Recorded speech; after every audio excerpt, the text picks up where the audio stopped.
Welcome to Gospel Tangents. I'm Dan Vogel. Welcome to Gospel Tangents, the best source for Mormon history, science, and theology. I'm Rick Bennett. There's been a discrepancy as to when the Melchizedek Priesthood was restored. Was it June of 1829, 1830, or 1831? We'll get into these various conflicting accounts with Dan Vogel, and he'll give his opinion on when he thinks is the best date for the restoration of the Melchizedek Priesthood. We'll also talk about the early days of the church. Was it restored in Manchester, like Michael Marquardt says, or Fayette, New York, like the official church history says? Dan Vogel will weigh in on that question. Check out our conversation. Sounds to me like you're making a pretty strong case for the restoration of the Melchizedek priesthood being 1831, which really wasn't known about until 1835. Is that what you're saying? 1835, yeah. So, it was, so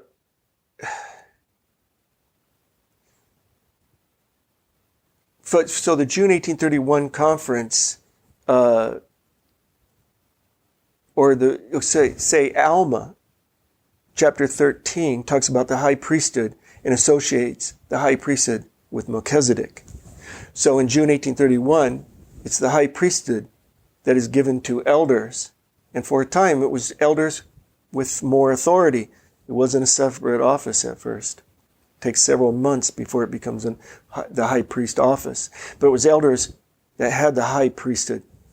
And that high priesthood, of course, because of Alma, is going to be associated with Melchizedek. And that's why it says for the first time. The eldership wasn't associated with Melchizedek. So in the church, you had, for a while, elders. Elders were the charismatic leaders of the church. And the teachers, priests, and deacons were under the elders. Yeah, so from what I understand, I spoke with Greg Prince about a year and a half ago. Yeah. And one of the things he said was, when the church was very first organized, you had elders, priests, and teachers. Those are the only three offices. Right. Deacon came a little later. Deacon and bishop came when Sidney Rigdon was baptized, and he said Bible has bishop and deacon, and so those were added later, both to the Aaronic priesthood. But it sounds like at least there's no Aaronic. Yeah, well, yeah. Well, so it was just the priesthood. Okay. But we now, it sounds like, and I'm trying to remember because Quinn also delves into this, and it sounded like elders were kind of like, we're not sure if they're Aaronic or Melchizedek because it was kind of confusing. Elders and then the high priests were separate. Not until the expansion of D&C 107 were elders included with the high priesthood in the high priesthood and formed two layers. Okay. The lesser. Now, the lesser is really what tripped up a lot of people outside the church because that you were supposed to be an actual, Levite to have the lesser priesthood. Right. And that was supposed to be done away with. But Joseph Smith kind of puts in his revelation a justification for it by saying that until Elijah comes, the sons of Levi can offer an offering in righteousness. He quotes that, puts that in John the Baptist's mouth, actually, later, and that justifies, it's supposed to still be here until Elijah comes. So that was like an apologetic built in. You're talking about D&C 13. D&C 13, yeah. Okay. Which is out of Joseph Smith's history. Okay, so let me make sure I'm following you there. So, when was D&C 13 received? It's not a section really. It's just taken out the wording when Joseph Smith says this is what John the Baptist said. That was just taken out of the history and put in D&C 13. Okay, what year was that approximately? 1835? I don't. No, it wasn't. Earlier than that? No, D&C 13 is like probably 1876. Oh, really? Is that late? Yeah. Oh, okay. I'm just guessing. Yeah. I'd have to look it up. Okay. So let me make sure I'm clear. So what you're saying is the authority was really nebulous That's probably a good way to say it. It was just, David Whitmer said, we called it authority, we didn't call it priesthood. Okay. And when you get the high priesthood, then the term priesthood gets introduced, really, in June 1831. Okay, so in June 1831, we have a high priesthood. We're now pulling elders into this high priesthood, along with high priests. That wasn't until 1835. Oh, okay, well, this is confusing. Yeah, it is very. Mormonism takes so many turns, and this is the reason why is 1835 is such a pivotal year. This is where Joseph Smith is rewriting these revelations. He's refurbishing, he's expanding a lot of priesthood revelations and reconceptualizing it. He's also introducing the patriarchal priesthood. And so this is a very important period. Okay. And it gets very tricky. Okay, so essentially what you're saying, I'm going to try to pull all this back together. 1820-21, Joseph had some sort of an experience which you believe was not a vision. He born again. A born again experience in 1820-21. Yeah. There was a revival in 1824, it sounds like. So 1823 does tell the story of the angel, or a treasure guardian. Okay. Guarding the plates on the hill Cumorah, which is like the third hill he's actually dug on and didn't get anything in his neighborhood. So there's that. The plates, he's supposed to go back the next year. He goes back the next year, doesn't bring the plates home, and says he couldn't get the plates because he was supposed to bring Alvin. And Alvin had died between that time. Okay. And so he couldn't get the plates. And that was the end of that story. Then he went back to money digging. And he gets arrested and tried in South Bainbridge in March 1826. And then he gets a little discouraged about money digging there. And then he comes back. He comes back to the area and works for Joseph Knight Sr. and marries Emma in January 1827. Okay. Then he takes her home to Manchester to live with his parents. And while he's there, he comes home and announces that the angel or the messenger has reprimanded him for not getting the plates. So September 22nd, he goes up on the hill at night. With Emma, I guess, in the carriage at the bottom of the hill. And says that he has removed the plates but hid them in a log, Then he finally he gets warned that there's people trying to find the plates. He goes and takes them out of the log, brings them home, hides them in a trunk, locks the key. That was the instructions. And they eventually moved back to Harmony, Pennsylvania. That's another long story. Then Martin Harris comes down in February 1828. The 116 pages those Book of Lehi get dictated. And Martin Harris takes him home because the baby, 1828, June, the first baby, which they named Alvin, is born. And Harris takes the manuscript back to Palmyra to show his wife and others, and loses them. They get stolen. Lucy Harris probably burnt them. Then Joseph Smith has to start over. Then Oliver Cowdery comes into the neighborhood and starts teaching school. But when the school lets out in April 5th, he arrives in Harmony with Samuel Smith because he's heard about the plates and wants to help.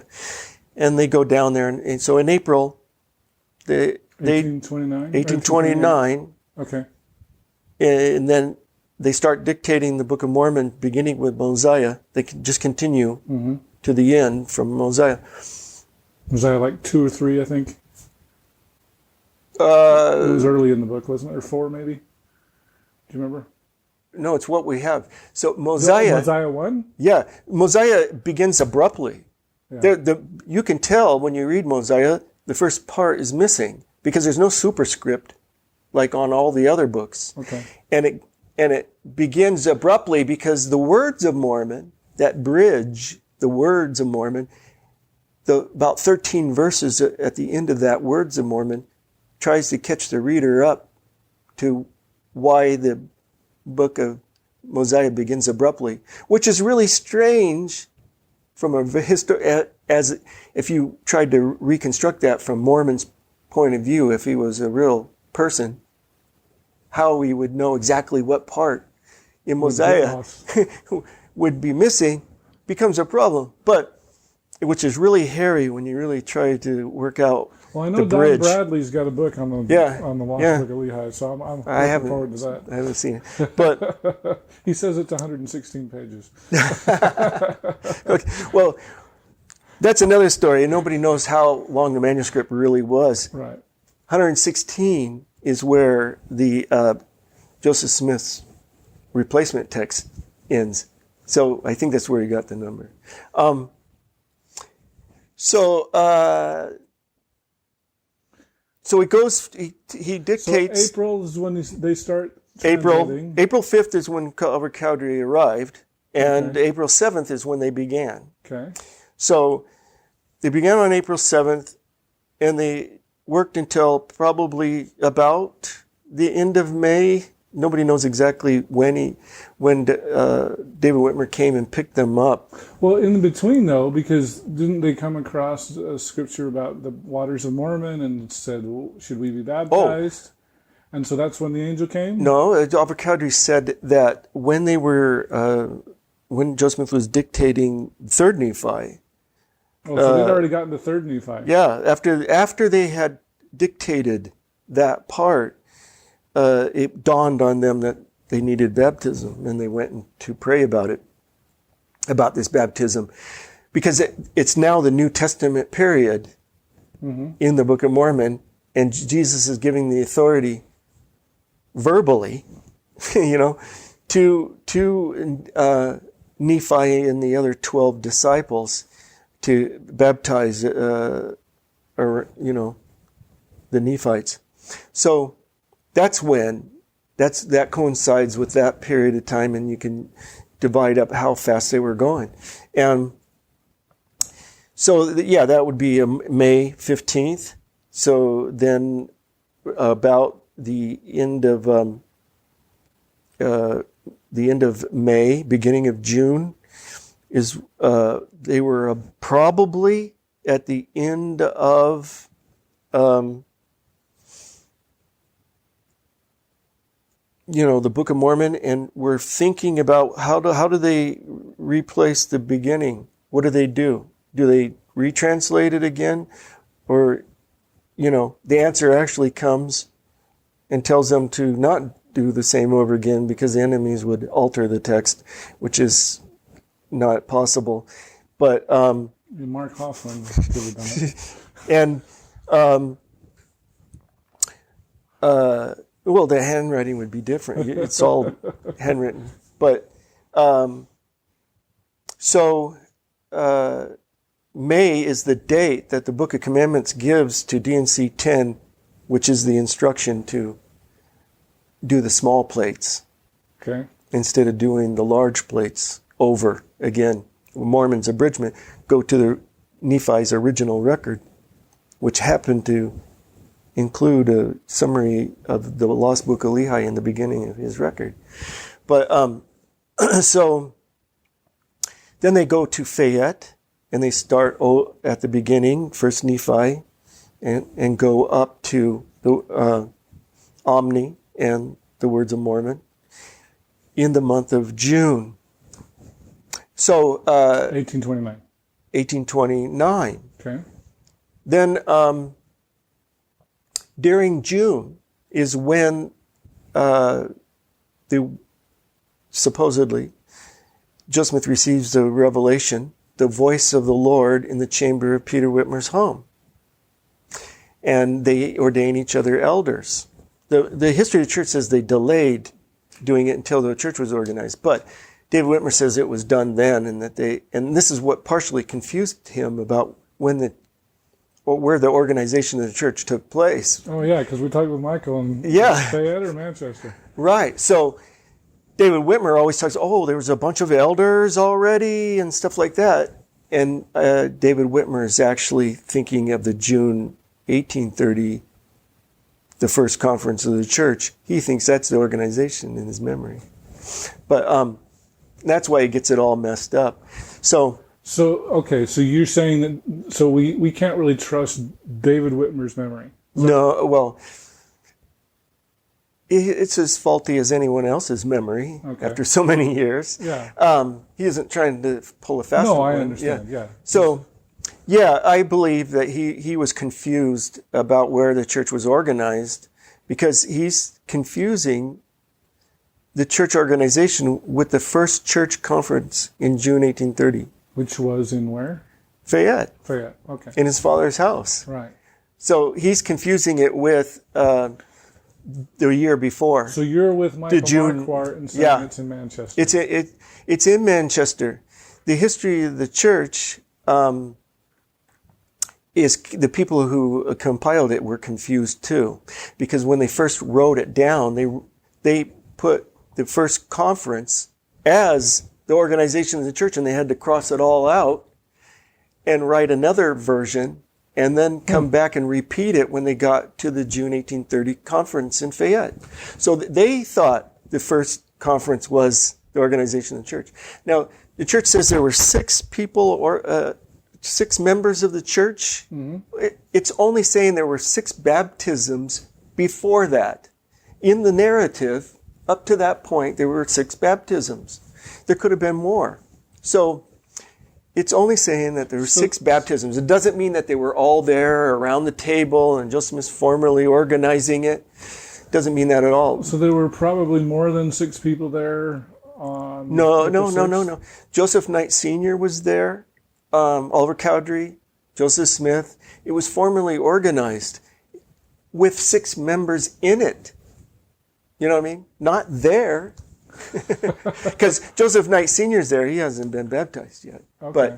But Joseph Knight Sr. writes in his history that he was there, and he describes the revelations. And do we know who these 6 people were? Yeah, I don't know if I can name them. It's Joseph Smith and Oliver Cowdery are the first 2. Okay. Samuel Smith, Hiram Smith. Parents, Lucy and Joseph? Senior? Or no? Because I thought he was. They might be the ones, because I thought they were very excited. Yeah. Joseph was very excited his father had been baptized. And I think that is on that day. So it's all family members and Oliver. Is that right? I think that's how it goes. 5 and. I think you're right. There was a Rockwell too. A Rockwell. The mother. She was related to Porter somehow. His mother. Porter's mother. Yeah. But it says Lucy and Mrs. Rockwell, I forget her name, were baptized the day after. But Joseph Smith Sr. on the day. Okay.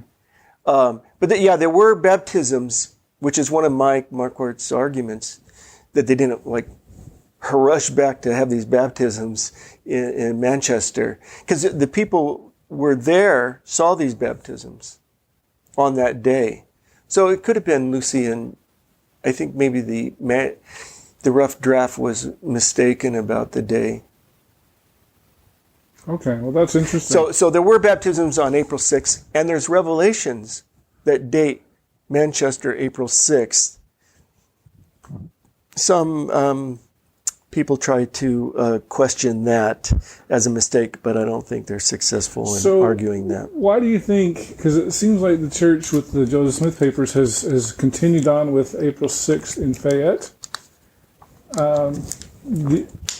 and they haven't changed it to Manchester? I know they're really big on accuracy. Do you have a reason why? Or? Well, because the history of the church says Fayette, people, some historians they're so stuck on that, the 1838 account giving Fayette, that they can't move off of that for some reason. But the official history, 1838 history, is not necessarily, some accurate. In every detail, because there's different hands being involved. There could be a reason they wanted to make it Fayette instead of Manchester, because they wanted it to have this big, like conference thing, when actually it was kind of quiet and not all that exciting. All right. Anyway, Okay, so many issues with the history. I know. So we've got the word of the Lord in June 1829.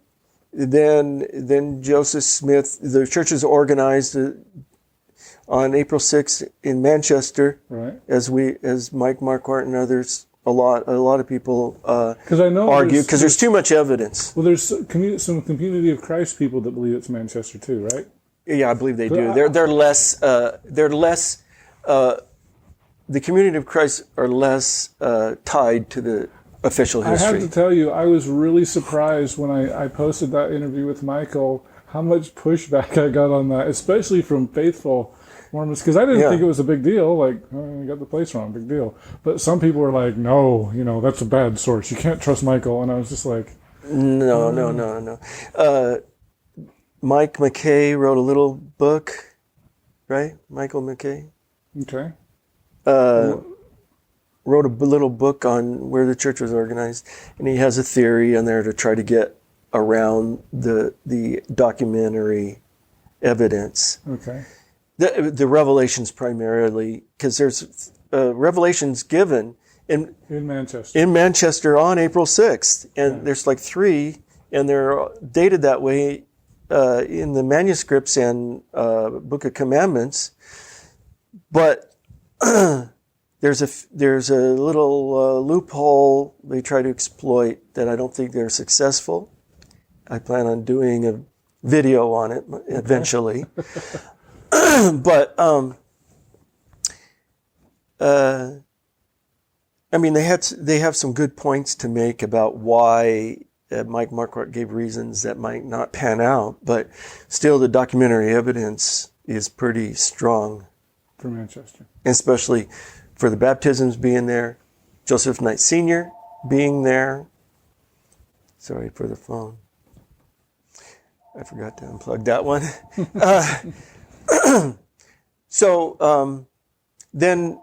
Then we have Joe Smith in January or early February moving to Kirtland, Ohio, 1831. Then the following June is at a conference is when the high priesthood was introduced.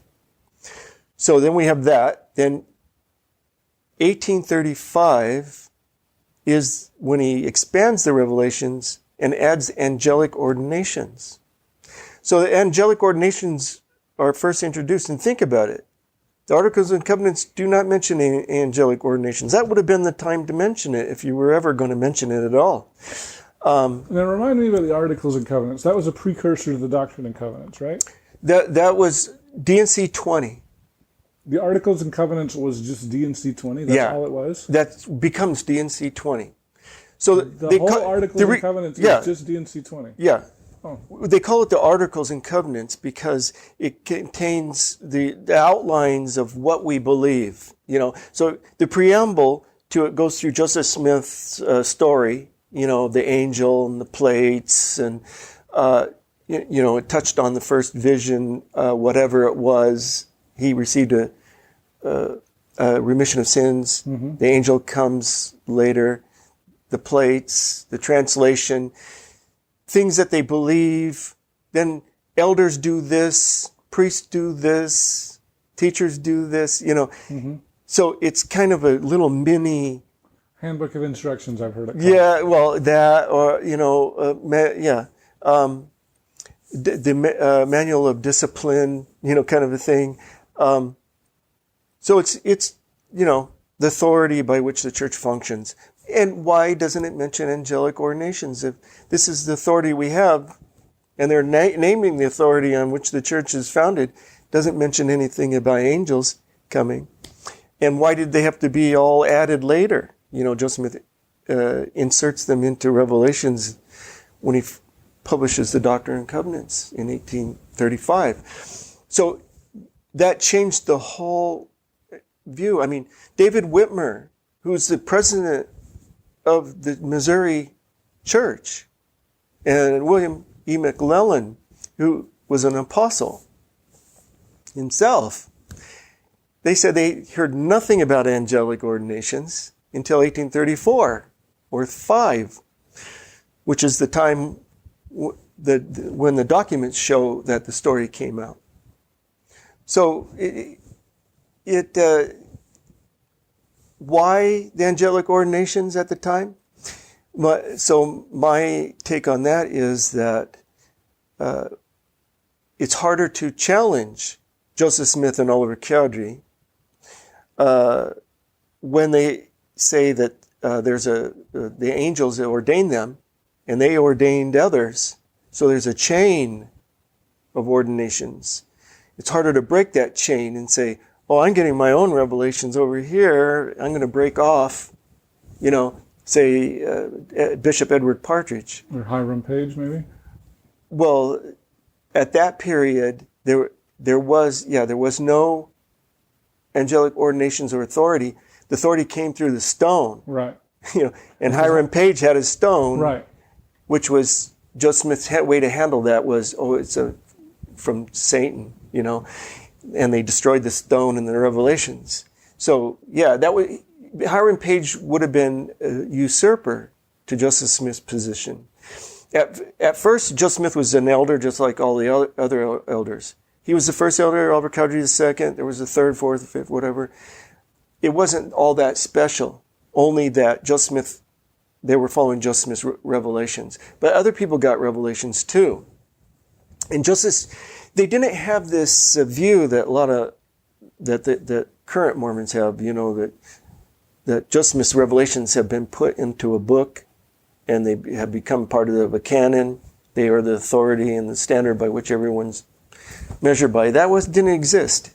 That didn't exist at the time. People were getting revelations and visions on their own. Joseph Smith got his. Some of them didn't pan out. Some of them were false, like the one to Canada. Some apologists might nuance that, make it's conditional or whatever. Not in the eyes of David Whitmer and the others. It didn't pan out. It didn't prove true. They didn't sell the copyright. There was a problem. And so... The copyright for the Book of Mormon. Yeah, the copyright for the Book of Mormon, selling the Book of Mormon copyright in Canada. So some of Joseph Smith's revelations worked out, some of them didn't. And some other people had revelations that did pan out sometimes, And the early church could be summed up in somebody said, do you believe Joseph Smith, a prophet and all that? And the answer was, insofar as it is consistent with the Bible. So they weren't all, enthralled with Joseph Smith and his revelations. Joseph Smith had to struggle with him and try to prove his charisma. That's the nature of charisma, is that you have to keep proving it. Eventually, this is where I get into the sociologist Max Weber, a German sociologist who wrote sociological works from charisma to institution. And he tried to show the transition from charismatic groups, and in order to survive, because charisma is very volatile, because anybody can get a revelation and challenge the leader. How does he maintain his leadership? And over time, it has to transition to the charisma of office. So now I'm the president. Well, Joseph Smith wasn't president of the church until November of 1831. President of the high priesthood. The actual president of the church really doesn't come until even later than that. So that transition is what I like to take apart. Mike Quinn has done that in his Origins of Power. Mm-hmm. Greg Prince was the first really to pave the way of looking at things that way. Okay. I hope you enjoy our conversation with historian Dan Vogel. You know, Mormons often have trouble explaining the Trinity since it's not one of our core beliefs, and often resort to something known as dualism. Do regular Christians have this problem too? The Trinity is not rational. Okay, they're one and they're separate and all that. And Joseph Smith was trying to rationalize it. And when you try to rationalize it, and if you stop anybody on the street, a Christian, and you ask them to describe the Trinity, a lot of times they're going to end up describing modalism. So, because if they're not really attuned to theology, they're going to mess it up. If you'd like to hear the entire interview uncut, please support Gospel Tangents and become a subscriber. For just $5 a month, go to patreon.com/gospeltangents and you can hear the entire interview. And you can also get transcripts available at either our Amazon website, or if you want to give the money to me and not Amazon, please subscribe on my website at gospeltangents.com and you can click the yellow subscribe button. Of course, we're also on Facebook, Twitter, and all the other places. Make sure you subscribe on iTunes at tinyurl.com/gospeltangents. And don't forget to click here to subscribe on YouTube, here for a transcript, and over here we've got some more of our great videos. Thanks again for listening.